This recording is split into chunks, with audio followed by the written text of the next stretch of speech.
Ada yang nggak biasa pada hari Senin di kantor Bank Mandiri Cabang Kuta, Badung, Bali pada 28 Desember 2020. Salah satu kursi teller yang biasa ditempati oleh seorang staf muda yang bernama Niputu Widyastuti 24 tahun tak kunjung terisi.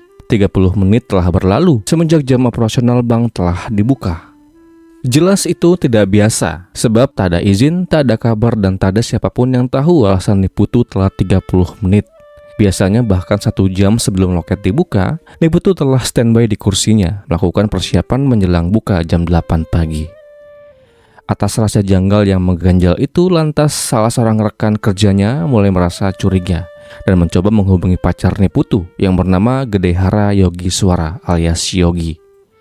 Kepada Yogi, rekan kerja Niputu lalu bertanya mengapa pacarnya belum juga datang ke kantor. Padahal biasanya Niputu yang paling gercep, apalagi ini jam kerja telah dimulai. Dan hari Senin adalah saat-saat hektik itu datang menderah.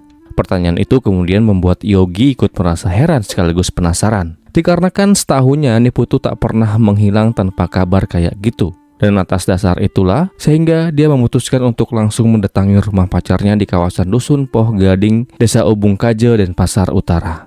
Setibanya di rumah pacarnya, Yogi melihat pintu gerbang dalam keadaan terbuka. Tentu aneh. Selain itu, dia juga menyadari dia tak melihat sepeda motor Honda Scoopy milik Niputu. Semakin penasaran, Yogi akhirnya tetap berusaha untuk memasuki rumah itu sembari dia panggil nama pacarnya. Panggilan itu tak mendapatkan respon apapun, dan begitu dia sampai di ruang tamu lantai 1, betapa kagetnya Yogi saat dia menemukan ceceran noda merah di lantai. Dari sana dia langsung merasa ada yang aneh dan gak beres, sehingga dia bergegas naik menuju kamar Niputu yang ada di lantai 2. Dan begitu kamar pintu dibuka, Yogi mendapati pacarnya terbaring di atas tempat tidur dalam kondisi mengenaskan. Ya, Niputu ditemukan dalam posisi terlentang, sementara tubuhnya dipenuhi arahan benda tajam. Noda merah tergenang dan maaf, dia ditemukan dalam keadaan hampir tak berbusana. Melihat kondisi itu, Yogi langsung berteriak minta pertolongan kepada warga sekitar. Hingga singkatnya penemuan itu dilaporkan kepada pihak yang berwajib. Tim Inafis Polresta Denpasar yang kemudian datang ke lokasi untuk melakukan olah tempat kejadian perkara menemukan sekitar 25 arahan benda tajam di sekujur tubuh Niputu, termasuk pada bagian leher, dada, dan perut. Sementara sejumlah barang milik korban juga diketahui hilang, termasuk uang tunai dalam dompet dan sepeda motor Honda Scoopy miliknya. Dan lalu, apa yang sebetulnya terjadi dan bagaimana kisah ini selengkapnya? Jadi, begini.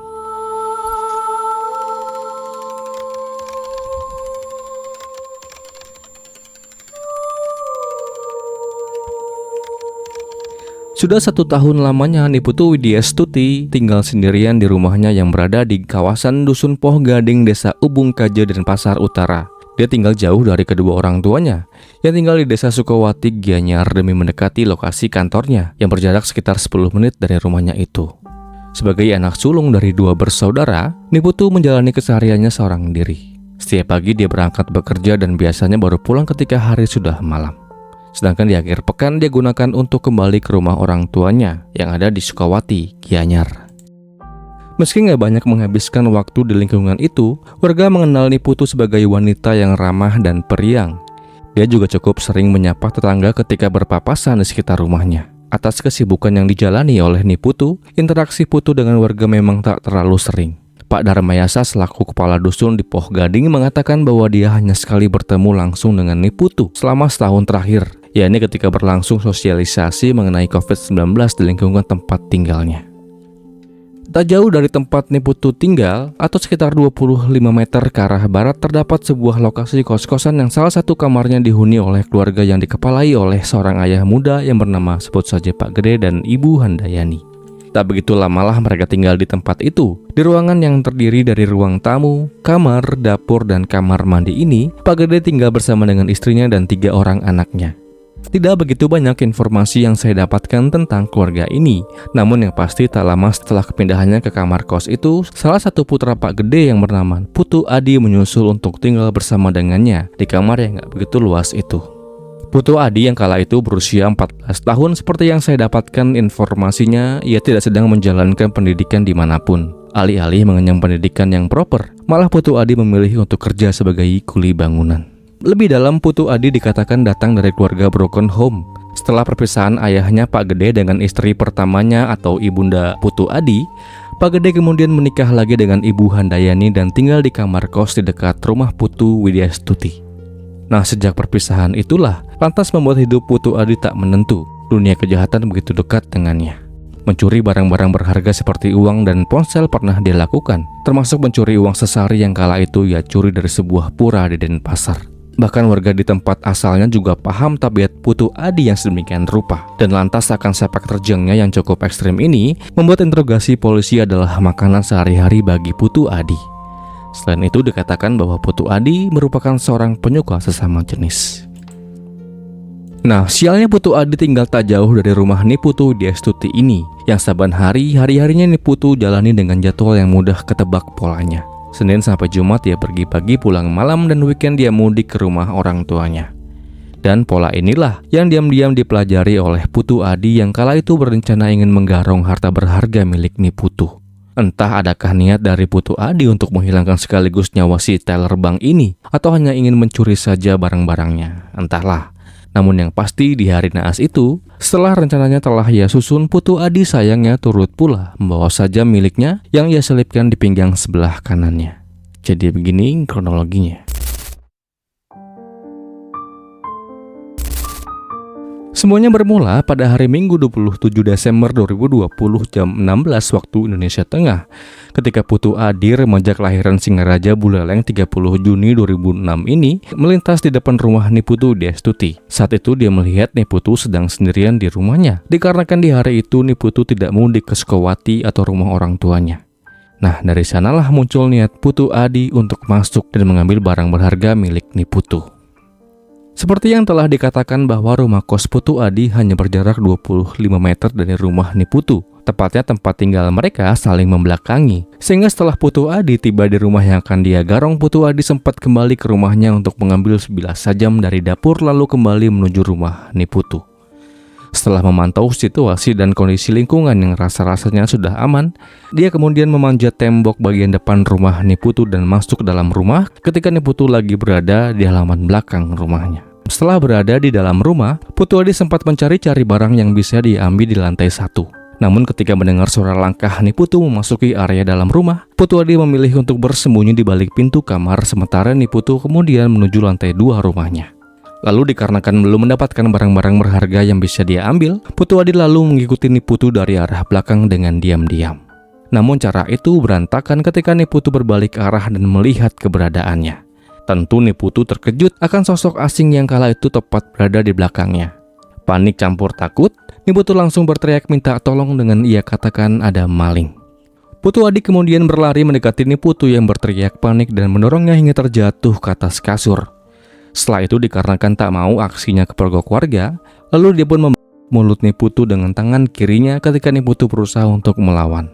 Lalu dikarenakan usaha Niputu begitu keras dia coba, lantas Putu Adi lalu mengambil sajam yang telah ia siapkan di pinggangnya dan mengarahkan sajam itu berkali-kali ke tubuh korban hingga korban tak berdaya. Tak terasa serangan yang Putu Adi layangkan berjumlah 25 kali arahan yang menyasar bagian vital tubuh korban. Atas perlakuan itu, Niputu Widyastuti kemudian dipanggil Tuhan Yang Maha Kuasa. Saya ucapkan duka yang mendalam. Setelah korban tak berdaya, Putu Adi nggak langsung begitu saja meninggalkan rumah. Dia sempat membersihkan dirinya dan mengambil jaket milik korban untuk menutupi luka yang ia dapati akibat sajam yang mengenai dirinya sendiri. Setelah itu Putu Adi kembali ke lantai 2 dan mengambil tas serta uang tunai sebesar Rp200.000 milik korban.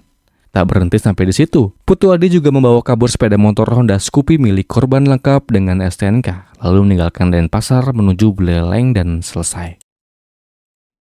Seperti yang telah disinggung sebelumnya, bahwa kasus ini pertama kali terungkap dengan temuan tubuh Niputu dalam keadaan tak berdaya oleh pacarnya yang bernama Yogi. Singkatnya kemudian temuan itu berlanjut dan dari laporan itulah penyelidikan mulai dilakukan. Petugas memeriksa satu persatu saksi untuk dimintai keterangan dan barang-barang bukti untuk diperiksa lebih dalam adakah keterkaitan semuanya itu dengan perginya Niputu Widyastuti.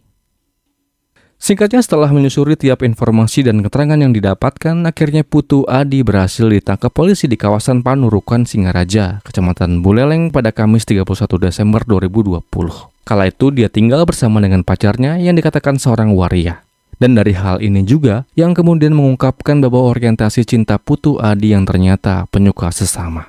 Dari interogasi yang kala itu dilakukan, Putu Adi mengaku bahwa ia tak sama sekali melakukan pelecehan terhadap korban. Dan kala itu pemeriksaan visum dan akuanya cocok. Selain itu didapatkan pula bahwa ia terpaksa mencuri dikarenakan ia tak pernah mendapatkan uang jajan dari orang tuanya. Dan pekerjaannya sebagai kuli bangunan tak bisa menutupi kebutuhan hari-harinya. Ia pun ditetapkan menjadi tersangka dan dijerat dengan pasal penghilangan nyawa dengan ancaman hukuman maksimal 15 tahun penjara. Di dalam persidangan yang diadakan secara online oleh Pengadilan Negeri Denpasar sebab PPKM melalui majelis hakimnya, kemudian menjatuhkan hukuman kepada Putu Adi dengan hukuman 7,5 tahun penjara. Vonis yang jatuh padanya kala itu dikarenakan terdakwa masih di bawah umur. Jadi vonisnya tentu akan berbeda, walau kadar kejahatan setiap orang itu berbeda-beda. Selain sanksi norma hukum yang wajib dijalani oleh Putu Adi, setelah peristiwa naas itu keluarga Putu Adi saat itu harus menerima konsekuensi norma sosial dari masyarakat setempat. Dikarenakan warga yang geram meminta agar keluarga Pak Gede ayah Putu Adi dan Ibu Handayani ibu tirinya serta ketiga anaknya untuk angkat kaki dari lingkungan itu. Dengan berat hati, mereka akhirnya kembali berpindah kontrakan untuk sekian kalinya. Demikianlah kisah ini, semoga akan terus ada pelajaran yang bisa kita ambil dari kisah ini. Dan kisah ini pun berakhir